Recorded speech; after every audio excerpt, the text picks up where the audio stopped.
श्रीमन नारायण, राधे राधे। चलिए, आज मैं आपको एक कथा सुनाती हूँ, गोकर्ण की कथा। ये ज़रूर आपने कहीं ना कहीं सुनी भी होगी, तो आज हम सुनाते हैं। आत्मदेव नाम के एक ब्राह्मण थे। बहुत पूजा पाठ किया करते थे। तब क्या करते थे, एक बार बहुत दुखी हुए, मन बहुत बेचैन हो गया कि कोई संतान नहीं है इस पूजा पाठ का, और उनकी संपत्ति भी काफ़ी थी, तो इसका क्या करेंगे। जब ज़्यादा परेशान हो गए, मन ही मन यही विचार करके कि संतान नहीं है, संतान है ही नहीं, संतान कब होगी, तो वन को चल दिए। सोचा कि आत्महत्या ही कर लूँगा। अब आत्महत्या करने चले थे तो रास्ते में एक महापुरुष मिल गए जो बहुत पूजा पाठ, बहुत तपस्वी थे। उन्होंने पूछा, पुत्र कहाँ जा रहे हैं आप। उन्होंने कहा कि मैं आत्महत्या करने जा रहा हूँ। उन्होंने पूछा, क्यों, ऐसा क्यों। उन्होंने कहा कि मेरी जो संपत्ति है, जो मेरा इतना तेज़ तप है, उसका मैं क्या करूँगा जब मेरे कोई संतान ही नहीं है। उन्होंने कहा, संतान नहीं है तो ये थोड़ी है कि तुम आत्महत्या कर लोगे। पूजा पाठ अपना खूब करो, भगवान की सेवा करो, उनमें ध्यान लगाओ, मुक्ति का मार्ग ढूंढो। उन्होंने कहा कि आप मुझे उपदेश मत दीजिए, आपको कुछ देना है तो मुझे संतान दीजिए, मुझे पुत्र चाहिए, कि आप तो बहुत तेजस्वी हैं, आप तो ये सब कुछ कर सकते हैं। उन्होंने कहा, ठीक है, मैं तुम्हारा भाग्य चेक करता हूँ। जैसे उन्होंने उनका भाग्य चेक करा तो उनके भाग्य में कोई संतान ही नहीं थी। उन्होंने उनसे पूछा कि तुम्हारे भाग्य में तो कोई संतान ही नहीं है। कहा, ऐसा नहीं हो सकता, आप जो इतने पूजा पाठी हैं, आप तो कुछ भी करके मुझे पुत्र की प्राप्ति करा सकते हैं। उन्होंने कहा, ठीक है, मैं तुम्हें एक फल देता हूँ, जाओ और अपनी पत्नी को दे देना, तुम्हारे बहुत महातेजस्वी महाप्रतापी पुत्र तुम्हें होगा। उन्होंने कहा, ठीक है। उन्होंने ऐसे किया, अपने घर गए, अपनी पत्नी को कहा कि देवी, ये एक मुझे महापुरुष मिले, उन्होंने ये फल दिया है और हमें एक संतान की प्राप्ति होगी, पुत्र की प्राप्ति होगी, इसको तुम ग्रहण कर लेना, खा लेना। उन्होंने कहा, ठीक है, आप रख दीजिए, मैं कुछ काम कर रही हूँ, मैं खा लूँगी। वे रख कर चले गए। उन्होंने देखा कि अब यहाँ वो नहीं है, तो उन्होंने वो फल नहीं खाया। उन्होंने अपनी बहन को बुलाया कि बहन, ऐसे ऐसे बात है कि मैं अगर फल खा लूँगी तो मुझे संतान, मैं गर्भवती रहूँगी, मुझे संतान होएगी, हम तो खाट पर बेड पर लेटे रहेंगे, है ना। तो हमारा करने आएगा वो हमारा सर धन लेके चला जाएगा, उस धन फिर मैं क्या करूँगी, हम बेड पकड़ लेंगे। वो बहुत सारी बातें उन्होंने ऐसी ऐसी बताई। उन्होंने कहा कि तू एक काम कर ना, मैं गर्भवती हूँ, मेरे जो भी संतान होगी, पुत्र प्राप्त होगा मुझे, तो मैं वो तुम्हें दे दूँगी, तुम धन मुझे दे देना। हाँ, ये बात तुमने ठीक कही, जो तुम्हारे कोई संतान होगी, पुत्र होगा, तो मुझे दे देना, मैं तुम्हारे पति को उसके बदले धन दे दूँगी। ऐसा ही हुआ। आत्मदेव बहुत खुश हो गए कि पुत्र की प्राप्ति हुई है, पुत्र हुआ है। उधर ही उन्होंने जो वो गाय को फल खिलाया था, टेस्ट करने के लिए कि क्या इनकी बात ठीक है, उन्होंने जो गाय को फल दिया, तो गाय से उत्पन्न होते हैं गोकर्ण, जो सिर्फ कान उनके गाय के होते हैं, अर्थात पूरा शरीर पुरुष का होता है। बहुत तेजस्वी, महान प्रतापी, इतना तेज कि उनके होते हुए ही पूरा चमक चारों तरफ फैल गई। लोग आपस में बात करने लगे कि वाह, आत्मदेव के तो भाग्य खुल गए, घर में भी पुत्र और गाय के भी पुत्र हो गया। आत्मदेव बहुत खुश थे। जैसे जैसे समय बीतता गया, वैसे वैसे गोकर्ण बड़े हो गए और धुंधली का पुत्र हुआ धुंधकारी। उनकी पत्नी का नाम धुंधली था, उनका पुत्र हुआ धुंधकारी, उन्होंने उनका नाम रखा। धुंधकारी एक राक्षस प्रवृत्ति का था, बहुत ज़्यादा। वो अपने माता पिता को तो पीड़ित करता ही था। वो जैसे जैसे रास्ते में उसे कोई मिलता, काटता, मारता, उसका धन छीनता, उसको लेके आ जाता। गोकर्ण जैसे ही बड़े हो गए, वो बहुत तपस्वी होते गए। पूजा पाठ, नारायण की भक्ति उनके मन में इतनी जागृत हुई कि उनका तेज प्रकाश चारों तरफ फैलने लगा। अब आत्मदेव बड़े दुखी हुए। उन्होंने कहा कि सोचा कि याद आया उन्हें कि महात्मा ने बिल्कुल ठीक कहा था कि तुम्हारे जीवन में सुख की, संतान का सुख है ही नहीं है। और उन्होंने फिर धुंधकारी से पूछा कि बेटा, तुम ऐसा क्यों कर रहे हो, हमारा तो सहारा ही तुम हो, इतना ही सुनते धुंधकारी ने अपने पिता की खूब पिटाई की, खूब उनको मारा।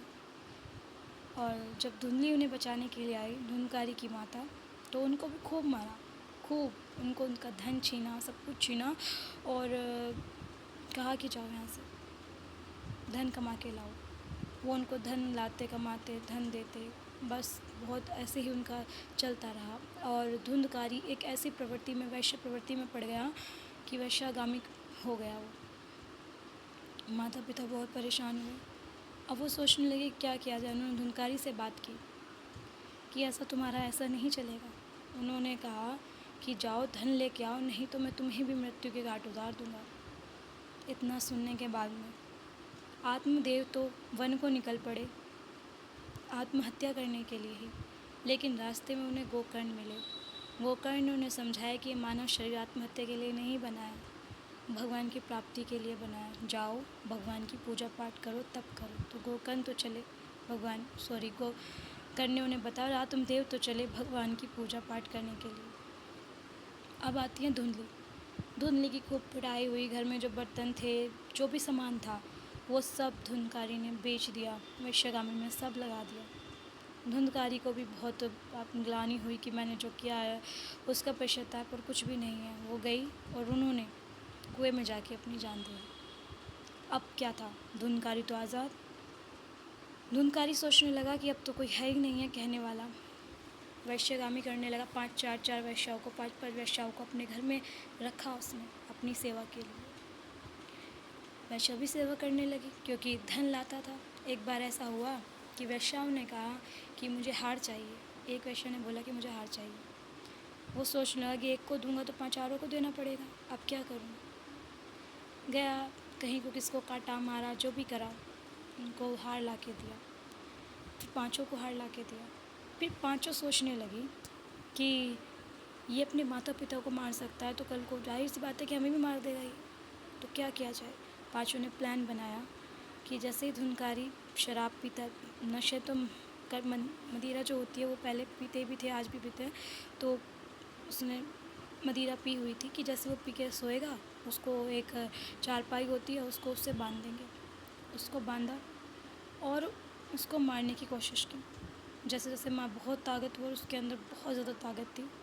5 लग गई और 5 सोचने लगी कि अगर अब हम हट गए तो ये हमें जान से मार देगा, तो क्या किया जाए। 5 ने पूरी शक्ति लगाई अपनी और उसको गला दबाकर मार दिया।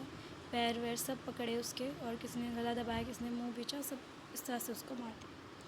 अब सोचने लगी मार तो दिया है, इसको कहाँ बाहर तो कहीं लेके नहीं जा सकते, बाहर लेके जाएंगे तो लोग हैं वहाँ, क्या किया जाए। उन्होंने उसी के घर में उसको दफन कर दिया, गाड़ दिया वहाँ पर, और वहाँ से जितना भी धन था उसका सारा लेकर चली गई। समय बीतता गया, लोग बाग सोचने लगे कि धुंधकारी कहाँ है, दिख नहीं रहा, ये है वो है। तो वहाँ से कहते तो है ना कि मृत शरीर में बदबू आना शुरू हो जाती है। वहाँ से कुछ ऐसी दुर्गंध आना शुरू हो गई कि सब समझ गए कि अच्छा ये वैश्या इनको मार कर यहीं चली गई है। जो धुंधकारी था एक प्रेत योनि को प्राप्त हुआ, महाभयंकर प्रेत योनि को प्राप्त हुआ, प्रेत बन गया बहुत बड़ा वाला। उसी घर में घूमता रहा, उसी घर में उसकी आत्मा घूमते आसपास के लोगों को परेशान करना उसने जारी रखा। गोकर्ण जी आए, घूमते हुए आए तो उनको आभास हुआ, उस घर में भी गए वो, जब उन्हें आभास हुआ कि यहाँ कोई है, उसने उनको भी डराया खूब। लेकिन वो तो बहुत तेजस्वी थे, बहुत पूजा पाठ तपस्वी थे, तो वो नहीं डरने वाले थे। तो उन्होंने कहा कौन है, सामने आओ। तो वो देखा कि ये तो मेरा भाई है और शायद इसके आने से मुझे मुक्ति मिल जाए। मुक्ति के लिए वो तड़प रहा था कि कहीं ना कहीं, प्यास के लिए भी तड़प रहा था, क्योंकि प्रेत योनि में तो ऐसे भी पानी नहीं, उसे पानी चाहिए था, उसे भूख प्यास के इतना तड़पा हुआ था वो कि उसे मुक्ति मिल जाए किसी तरीके से इस प्रेत योनि से। गोकर्ण जी से कहा कि भैया मैं तुम्हारा भाई धुंधकारी। उन्होंने कहा अच्छा, मैं तो तुम्हारा पिंडदान कर चुका हूँ। गोकर्ण ने बोला कि मैं तुम्हारा 18 बार पिंडदान कर चुका हूँ। उन्होंने कहा भैया मैं बहुत भयंकर वाला प्रेत योनि को हुआ हूँ, मेरा आप कितना भी पिंडदान करेंगे ना मुझे मुक्ति नहीं मिलेगी, तो कोई ऐसा उपाय देखिए जिससे मुझे मुक्ति मिल जाए। उन्होंने कहा चलो ठीक है, अभी तुम इस घर को छोड़ के जाओ, जैसे तैसा वो उस घर को छोड़ के वहाँ से गया, बाहर घूमता रहा। उन्होंने कहा घर तो छोड़ के जा रहे हो, वचन दो किसी को परेशान नहीं करोगे। वचन भी दिया किसी ठीक है, किसी को परेशान नहीं करूँगा। गया। उसके बाद जैसे ही गोकर्ण जी उस घर में बैठे तो उन्होंने देखा कि अब तो कुछ नहीं है। बैठे, सोचा कि क्या किया जाए, वहाँ की भागवत की जाए। एक तो उससे उन्होंने पूछा भी क्या करा जाए कि उसके जाप करा ले, ये करा लो। उनके मन अंतरंग शक्ति ने कहा कि भागवत कराई जाए, भागवत से प्रेत योनि से मुक्ति मिल जाती है। ठीक है। अब उन्होंने 7 दिन की भागवत रखी। उन्होंने कहा कि जब तुम्हें 7 दिन वहीं रहना होगा, जो भी मैं करूँगा तुम्हें 7 दिन वहीं रहना होगा। उन्होंने कहा कि ठीक है। एक बाँस होता है ना, बाँस, तो बाँस का एक बड़ी डंडी बनाई, उसमें 7 भाग किए, उसके 7 भागों को जोड़कर जैसे भी एक भाग में जैसे एक पाठ हुआ तो एक भाग की उसकी आत्मा जागृत हुई कि मनुष्य शरीर में परिवर्तन उसका होता जा रहा था।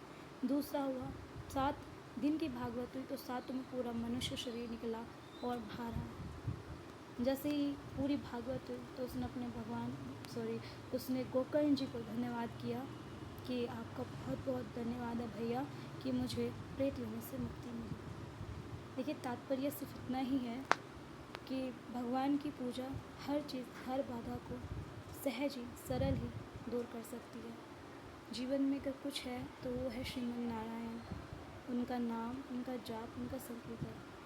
चलिए, धन्यवाद। अगर आपको मेरी वीडियो अच्छी लगी है तो सब्सक्राइब कीजिए, लाइक कमेंट शेयर कीजिए और कल मिलते हैं नई कहानी के साथ।